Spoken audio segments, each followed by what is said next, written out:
அப்புறம் ஒரு முக்கியமான விஷயம், இந்த பதிவு யாருக்குன்னா நம்ம தலைவர் ஜிபி முத்து அண்ணாச்சிக்கு. நண்பர்களே, சோசியல் மீடியால ஒரு வீடியோ ஒன்றும் வைரலா போகுது. என்னன்னு பாத்தீங்கன்னா, நம்ம ஜிபி முத்து அண்ணாச்சி வந்து மறைஞ்சிட்டதாகவும் அவர் தவறிட்டதாகவும் நாளைக்கு காலையில 11 மணிக்கு அவரோட உடலை எடுக்க போறதாகவும் அப்படிங்கிற மாதிரி ஒரு சோசியல் மீடியால அவரோட ஐடியிலேயே பாத்தீங்கன்னா ஒரு போட்டோவை போட்டு கண்ணீர் அஞ்சலி போஸ்ட் போட்டிருக்காங்க. இதை பார்த்தா அந்த வீடியோ சும்மா 8 மில்லியன் வியூஸுக்கு மேல போயிருக்கு. அந்த வீடியோ பார்த்துட்டு எல்லாருமே எல்லா பாலிமர் நியூஸ்ல இருந்து எல்லா டிவி வரைக்கும் ஜிபி முத்து அண்ணாச்சி வந்து இல்லையா, காலம் ஆயிட்டாரா, தவறிட்டாரா அப்படிங்கிற மாதிரி போட்டிருக்காங்க. ஜிபி முத்து அண்ணாச்சி அவர் ஐடியில போஸ்ட் போட்டிருக்காரு இந்த போட்டோவை.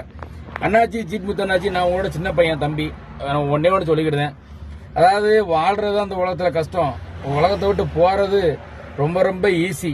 முதல்ல உங்களுக்கு 4 பிள்ளைகள் இருக்கு, உங்க மனைவி இருக்கு. என்னதான் பிரச்சனையா இருக்கட்டும் பேசி சமாளிச்சு அதை வாழ்க்கையை கடந்து போகணும். காவல்துறை கூப்பிட்டாங்க அப்படிங்கிறதுக்காக மனம் உளைச்சல் ஆகி இந்த மாதிரி கண்ணீர் அஞ்சலி போஸ்ட்ல அப்படின்னா எல்லாரும் என்கிட்ட போகணும்னு கேட்கான். ஜிபி முத்து அண்ணாச்சி என்னாச்சு, மாலை வாங்கிட்டு போகணுமா, மலர் வளையம் வாங்கிட்டு போகணுமான்னு கேட்கான். இதெல்லாம் எதுக்கு? உங்க வீட்டுல என்னென்ன பாவம் பிள்ளைகள் எவ்வளவு கஷ்டப்படும். என் விஷ்ணுக்காக தான் பிக் பாஸ் விட்டு வந்து சொன்னீங்க. இப்படி ஒரு விஷயம் பண்ணும்போது உங்க பிள்ளைகள் எவ்வளவு வேதனைப்பட்டிருக்கும். அதனால இந்த மாதிரி இந்த போஸ்டரை விட்டுட்டு நடக்கக்கூடிய வேலையை பாருங்க. நல்ல ஒரு திருப்பி பழைய மாதிரி உங்களுக்கு சன் டிவியில் வாய்ப்பு கொடுத்துருக்கான் ஆண்டவன், யூடியூப் சேனல் கொடுத்துருக்கான், பேஸ்புக் இருக்கு, நல்லா சம்பாதிங்க வீடியோ போட்டு. அதை விட்டுட்டு தேவையில்லாம பிரச்சனை மனசை நினைச்சுக்கிட்டு காவல்துறை வந்து நம்ம நண்பன் தான், சரி அவங்க வந்து கண்டிப்பா விசாரிக்குன்னு சொல்லி கூப்பிடுவாங்க.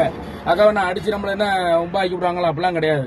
அதனால வந்து அதெல்லாம் தேவையில்லாத இதெல்லாம் நீங்க தூர விடுங்க அண்ணாச்சி. விட்டுட்டு உங்க வாழ்க்கையை நீங்க பாருங்க.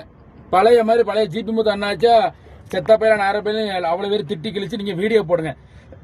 அதுக்காக வந்து இந்த மாதிரி கண்ணீர் அஞ்சலி போஸ்டர் எல்லாம் போட்டு ரொம்ப மனசு கஷ்டமா இருக்கு பார்க்கும் போதே. இதுல ஒரு சில இருந்துகிட்டு உங்களை பிடிச்சி ரொம்ப பேசுதான். நான் பார்த்தேன், அவனுக்கு வியூஸ் போதுக்காக உங்களை திட்டி வீடியோ போட்டு அவன் ஃபேமஸ் ஆயிடறான்னு பார்க்க. அது ஒரு காலம் நடக்காது. அவன் பாட்டுக்கு உங்களை ஏசி திட்டிக்கிட்டு இருக்கான். அவனுக்கு என்ன தெரியும் தெரியல உங்களை பத்தி. நீங்க எவ்வளவு கஷ்டப்பட்டு இந்த மனுஷன், எவ்வளவு நல்ல மனுஷன் எங்களுக்கு தான் தெரியும். அதனால ஜிபி முத்து அண்ணாச்சி, நான் ஒரு தம்பியா உங்களுக்கு ஒரு அட்வைஸ் பண்றேன்.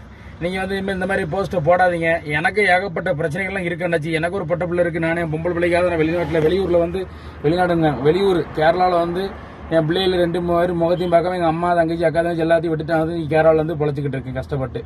என்னச்சே குடும்பத்துக்காக கஷ்டப்படும். அப்படி இருக்கும்போது ஆண்டவன் நல்ல திறமையான உங்களுக்கு ஒரு முகத்தை சிரிப்பை கொடுத்துருக்கான். அதை வச்சு நீங்க வந்து சம்பாதிங்க, மேலும் மேலும் நல்ல பப்ளிசிட்டி ஆகுங்க. அதை கம்பேக் கொடுங்க பழைய மாதிரி. அதை விட்டுட்டு இந்த மாதிரி ஒரு போஸ்ட் போடும்போது ரொம்ப வேதனையா இருக்கு அண்ணாச்சி. என்னோட பதிவை சொல்லிட்டேன். அதே மாதிரி ஜிபி முத்து அண்ணாச்சி யாரும் ஏசாதீங்க. அவர் ஒரு மனசு வெக்ஸ் ஆகி போட்டிருக்காரு. இந்த மாதிரி தவறு பண்ண மாட்டார் நினைக்கிறேன். ரைட் நண்பர்களே, சந்தோஷம். வீடியோ பிடிச்சா லைக் பண்ணி கமெண்ட் பண்ணி சாப்பிட்டு மறக்காம பேப்பர் 245 சப்ஸ்கிரைப் பண்ணி வைக்கிறேன். நன்றி, வணக்கம்.